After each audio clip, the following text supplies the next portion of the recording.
사랑과 은혜가 풍성하신 하나님 아버지 감사합니다. 이 주일 새벽에도 주님을 사모하는 마음으로 나오게 하시고 말씀 붙잡고 기도하게 하시니 감사합니다.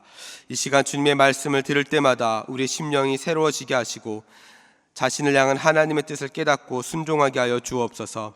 그리하여 말씀대로 역사하시는 살아계신 하나님과 만남을 통해 믿음이 견고하게 세워지는 은혜가 있게 하여 주옵소서. 이 시간 병환 중에 있는 환우들을 위해 기도합니다. 영적으로, 육체적으로, 정신적으로 어려움 가운데 있는 환우들을 불쌍히 여겨 주옵소서. 그들의 아픔이 아픔으로 끝나지 않게 하시고 하나님의 급속한 치유와 회복의 은혜를 허락하여 주옵소서. 그리하여 회복의 시간을 통해 하나님을 간증하는 은혜로 하나님 앞에 나아가게 하시고 속사람이 날로 강건해지는 시간이 되게 하여 주시옵소서. 또한 우리 교회에서 진행되고 있는 여러 가지 사역과 또한 앞으로의 모든 사역을 주님께서 붙잡아 주사 우리 대전중앙교회가 하나님이 주인이신 교회, 하나님의 영광을 드러내는 복된 교회로 하나님 인도하여 주옵소서. 또한 이 시간 함께 요한계시록 말씀을 나눌 때 말씀을 전하는 자나 듣는 자 모두 하나님의 음성으로 듣게 하여 주시고 말씀에 순종하는 삶으로 이어지게 하여 주옵소서. 이 모든 말씀 거룩하신 예수님의 이름으로 기도하였습니다. 아멘. 네, 오늘 함께 보신 말씀은 요한계시록 1장 9절부터 20절까지 말씀입니다. 함께 보신 말씀 요한계시록 1장 9절부터 20절까지 말씀입니다. 요한계시록 1장 9절부터 20절 말씀 함께 찾으셔서 저와 여러분이 한 절씩 교독하겠습니다. 제가 먼저 읽습니다. 나 요한은 너희 형제요 예수의 환난과 나라와 참음에 동참하는 자라.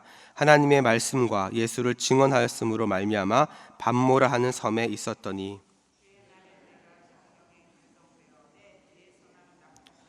그 음성을 들으니 이르되 내가 보는 것을 두루마리에 써서 에베소, 서머나, 버가모, 두아디라, 사데, 빌라델비아, 라오디게아 등 7 교회에 보내라 하시기로 몸을 돌이켜 나에게 말한 음성을 알아보려고 돌이킬 때에 7 금촛대를 보았는데 촛대 사이에 인자 같은 이가 발에 끌리는 옷을 입고 가슴에 금띠를 띠고 그의 머리와 털의 희기가 흰 양털 같고 눈 같으며 그의 눈은 불꽃 같고 그의 발은 풀무불에 단련한 빛난 주석 같고 그의 음성은 많은 물소리와 같으며 그의 오른손에 7 별이 있고 그의 입에서 좌우에 날선 검이 나오고 그 얼굴은 해가 힘있게 비치는 것 같더라.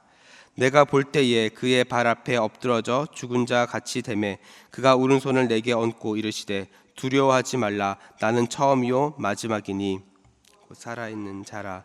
내가 전에 죽었었노라. 볼지어다 이제 세세토록 살아있어 사망과 음부의 열쇠를 가졌노니 그러므로 내가 본 것과 지금 있는 일과 장차 될 일을 기록하라. 내가 본 것은 내 오른손에 7 별의 비밀과 또 7 금촛대라. 7 별은 7 교회의 사자요 7 촛대는 7 교회니라. 아멘. 할렐루야. 아멘. 오늘 이 새벽에도 주님을 사모하는 마음으로 하나님 앞에 나와 예배하는 우리 모든 분들을 주님의 이름으로 환영하고 축복합니다. 오늘 선포되는 말씀을 통해 여러분을 향하신 하나님의 은혜와 뜻이 깨달아지는 시간 되기를 간절히 소망합니다. 저는 오늘 함께 읽으신 이 본문 말씀을 가지고 고난 중에도 시작되는 하나님의 은혜, 고난 중에도 시작되는 하나님의 은혜라는 제목으로 함께 말씀을 나누겠습니다. 오늘 우리가 읽은 이 본문은 사도 요한이 밤모섬에서 하나님의 음성과 환상을 보는 장면으로 시작하고 있습니다. 이 환상을 보여주신 하나님은 그리스도의 임재와 이 말씀을 이 요한을 통해서 7 교회에 보내시면서 이 고난 중에도 이 교회들을 붙들고 인도하시는 분임을 우리에게 보여주고 있죠. 실제 사도 요한이 이 계시록을 쓸 당시의 상황은 좋지 않았습니다. 초대교회와 소아시아 7 교회는 모두 박해를 경험을 하고 있었고요. 또한 이 과정에서 사도 요한은 밤모섬에 유배를 간 상황입니다. 그리고 교회 성도들은 자신의 믿음이 흔들리면서 이 세상과 타협하는 신앙의 모습이 나타나기 시작을 했습니다. 우리도 신앙생활을 하면 이렇게 어려움을 당할 때가 있습니다. 그래서 이 어려움 때문에 세상과 타협을 할 때가 있죠. 그러면서 먼 미래를 보면서 신앙생활을 하기보다는 당장 눈앞에 있는 현실과 또한 안락함과 그리고 편의를 추구할 때 우리는 이러한 타협을 경험을 하게 됩니다. 그리고 우리는 눈앞에서 우리 자신이 원하는 결과를 얻을 수 있다고 믿어질 때 또한 이런 타협이 일어나기 시작을 하는 거죠. 그래서 이렇게 많은 자영업자분들이 겪는 충돌되는 그 지점들이 있는데 바로 주일에 장사를 할 것인가 말 것인가 이런 겁니다. 물론 업종마다 다를 수 있겠지만 주일날까지 장사를 했을 때 당장 눈에 들어오는 그런 수입이 다르기 때문에 사실 주일날 쉽게 문을 못 닫는 경우들도 있죠. 또한 우리 입시를 앞둔 우리 자녀들도 이러한 것을 경험합니다. 주일에 학원을 가고 공부를 하면 당장 눈에 보이는 성적이 오를 수 있다라고 하는 이러한 생각 때문에 주일 예배보다 학원을 선택할 때도 있습니다.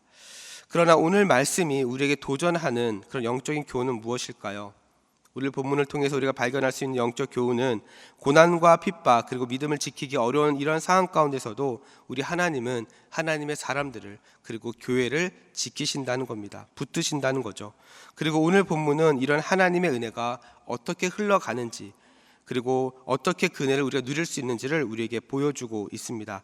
그래서 저는 오늘 이 본문 말씀을 통해서 이러한 고난의 그런 상황 가운데서 하나님의 은혜가 어떻게 시작되고 어떻게 흘러가고 있는지를 두 가지로 한번 살펴보고 기도하는 시간을 갖고자 합니다. 그래서 오늘도 이 새벽에 이 선포되는 말씀을 통해 여러분에게 찾아오시는 고난의 상황 가운데서도 하나님의 은혜가 발견되어지는 시간 되기를 간절히 소망합니다. 오늘 우리가 이 본문에서 발견할 수 있는 고난 중에 시작되는 하나님의 은혜는요, 고난 중에도 찾아오시는 하나님이라는 겁니다. 자, 오늘 보면 10절에 보실까요? 오늘 보면 10절에 보니까 이렇게 기록을 하죠. 주의 날에 내가 성령에 감동되어 내 뒤에 나는 나팔 소리 같은 큰 음성을 들으니, 이렇게 이야기를 합니다. 겉으로 보이는 사도 요한의 상황은요, 고립되어 있습니다. 유배를 갔습니다. 교회는 핍박받고 있는 상황입니다. 그런데 이러한 상황 가운데서 하나님은 임재하셨습니다. 사도 요한에게 임재하셔서 자신의 뜻을 지금 나타내고 계시죠. 다시 말해서 하나님은 밤모섬에 고립되어 있는 요한에게 먼저 찾아가시는 겁니다. 여러분, 우리도 마찬가지입니다. 우리도 살다 보면요, 이렇게 고립되어 있고 믿음이 어려운 상황 가운데 만날 때가 있죠. 그러나 우리가 기억해야 할 것은 이런 상황 가운데 하나님은 찾아오시더라는 겁니다. 교회는 다니지만 마음이 외롭고 영적으로 지치고 또한 하나님이 멀게 느껴지는 것 같은 경우를 우리는 또한 만날 때가 있습니다.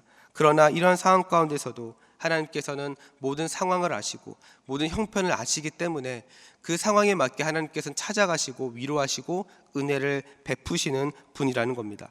찾아가셔서 어떻게 하십니까? 오늘 본문을 보면 말씀을 하십니다. 힘을 주십니다. 위로하시고 참된 소망이 무엇인지를 알려주십니다. 그것을 기록한 것이 요한계시록이죠. 저는 우리 대전중앙의 성도들도 말씀하시는 하나님, 힘을 주시는 하나님, 소망 되시는 하나님을 만날 수 있는 은혜가 있기를 주님의 이름으로 축복합니다. 자, 그런데 오늘 본문에서 이 은혜를 누리기 위해서 굉장히 중요한 한 가지 전제를 우리에게 이야기를 합니다. 그것은 바로 성령의 감동이라는 거죠. 오늘 보면 10절에 사도 요한도 성령의 감동이 되었다라고 이야기를 하고 있습니다. 여러분, 성령의 감동이란 무엇일까요? 오늘 보면 10절 말씀을 보니까 새 번역에서 성령에 사로잡혔다, 이렇게 번역을 하고 있습니다. 다시 말해서 성령의 감동을 받은 사람의 특징은 자신의 생각, 자신의 경험, 자신이 원하는 것에 하나님을 이용하는 것이 아니라 하나님의 생각, 하나님이 원하시는 것에 나의 생각을 맞춰가는 것, 그 뜻에 순종하면서 살아가는 것, 이러한 사람의 모습이 바로 성령의 감동을 받은 사람이라는 거죠. 저는 이 부분을 묵상하면서 한번 생각해 봤습니다. 나는 지금 하나님이 원하시는 방향으로 살아가고 있는가? 나는 정말 매일매일의 삶이 앞서 행하시는 그 주님의 모습 앞에 내가 순종하고 있는가? 이런 모습을 한번 생각해 봤습니다. 여러분은 어떠신가요? 여러분은 지금까지 인생을 살아오시면서 하나님이 원하시는 방향대로 오셨나요? 아니면 여러분이 원하는 대로 오셨나요? 우리가 고난 중에 찾아오시는 하나님을 발견하려면요, 고난 중에 내 생각에 집중하는 것이 아니라 고난 속에서도 하나님이 원하시는 것이 무엇일까라고 하는 이 영적인 집중력을 우리는 가지고 있어야 합니다. 그래야 고난 가운데서도 하나님의 말씀이 들리기 시작을 하고 그 들리는 말씀에 순종할 수가 있는 거죠. 저는 새벽 예배로 시작하는 오늘의 이 시작이 영적 집중력을 새롭게 하는 시간이 되기를 주님의 이름으로 축복합니다. 그래서 여러분의 인생 가운데 찾아오시는 하나님과 동행하며 살아가는 은혜가 있기를 주님의 이름으로 축복합니다. 자, 두 번째로 고난 중에 발견할 수 있는 하나님의 은혜는요, 하나님이 자신을 보여주시는 은혜를 우리에게 보여주고 있습니다.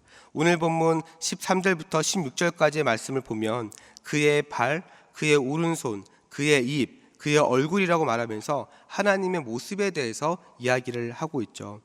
여러분, 왜 하나님은 사도 요한에게 하나님의 이러한 모습들을 보여주셨을까요? 오늘 본문의 사도 요한의 시선이 고난의 문제 앞에 머물러 있지 않도록 하기 위함인 것입니다. 이 상황에서 하나님께서는 자신을 계시하심으로 인해서 눈앞에 보여지는 절망의 시선이 머물러 있는 것이 아니라 하나님의 임재의 시선, 하나님의 은혜가 있는 시선, 여기로 지금 그 시선을 돌리는 것이죠. 사랑하는 우리 성도 여러분, 우리도 마찬가지입니다. 우리가 신앙생활 하면서 믿음이 흔들리는 이유는 우리의 시선이 하나님이 아닌 다른 것에 고정이 되어 있을 때 우리의 믿음이 흔들리기 시작을 하는 겁니다.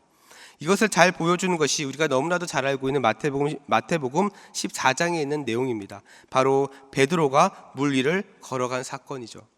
새벽 3시부터 6시경에 제자들의 배가 풍랑으로 인해서 지금 거센 바람에 흔들리고 있었습니다. 그들은 노를 젓느라 지쳐 있었고 공포에 사로잡혀 있었죠. 그때 예수님께서 물 위를 걸어오시는 것을 제자들이 보게 됩니다. 제자들은 예수님을 보고 유령이라고 생각하면서 두려워했지만 예수님이 말씀하시죠. 안심하라, 나니 두려워하지 말라. 주님이 이렇게 제자들에게 말씀을 하셨습니다. 그리고 이때 베드로가 다음과 같이 이야기합니다. 베드로가 대답하여 이르되 주여, 만일 주님이시거든 나를 명하사 물 위로 오라 하소서 하니. 이 베드로의 요청에 주님은 걸어오라고 말씀을 하시죠. 그리고 베드로는 물 위를 걸어가는데 우리가 알다시피 중간에 빠지게 됩니다.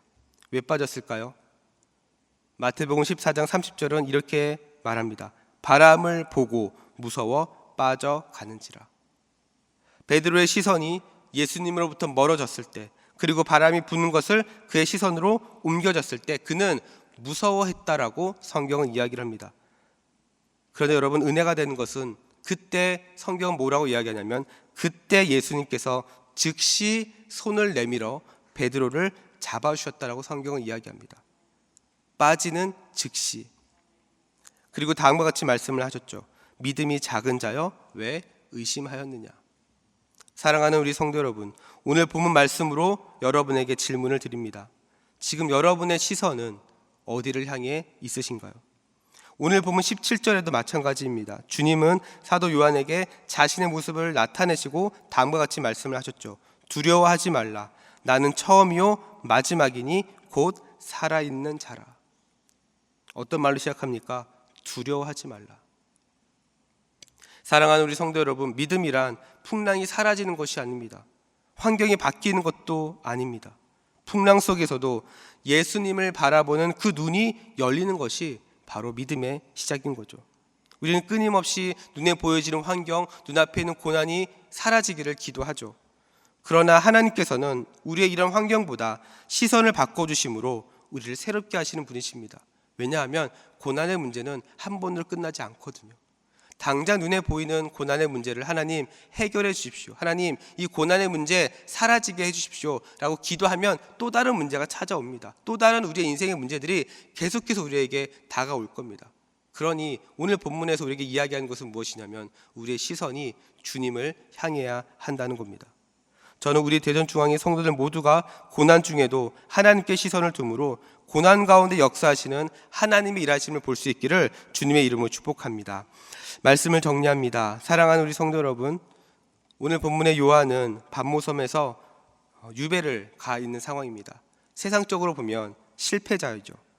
사도 중에서도 마지막으로 이제 남아있는 사람입니다. 그는 외로웠고 아무것도 없는 그 섬에 버려졌습니다. 그러나 하나님은 그러한 그곳에 찾아가셨고 또한 그 자리에서 말씀하셨고 하나님 자신을 나타내셨습니다. 그래서 하나님은 요한이 외롭게 또한 고립되어 있던 그 반모섬을 하나님의 계시의 자리로 바꿔주셨습니다. 그리고 오늘 말씀에서 계시하신 하나님은 지금도 동일하게 역사하셔서 여전히 여러분을 붙드시고 여러분에게 자신을 나타내 주시고 보여주시고 여러분을 새롭게 하시는 분이십니다. 이 하나님의 은혜가 여러분의 삶 가운데 풍성하게 나타나기를 주님의 이름으로 축복합니다. 그래서 그 하나님을 붙잡고 오늘도 두려워하지 마시고 또한 강하고 담대하게 하나님과 동행하시면서 하나님의 은혜를 마음껏 누리는 우리 대전중앙의 성도들이 되기를 주님의 이름으로 축복합니다. 우리 시간 함께 기도하며 나아가겠습니다.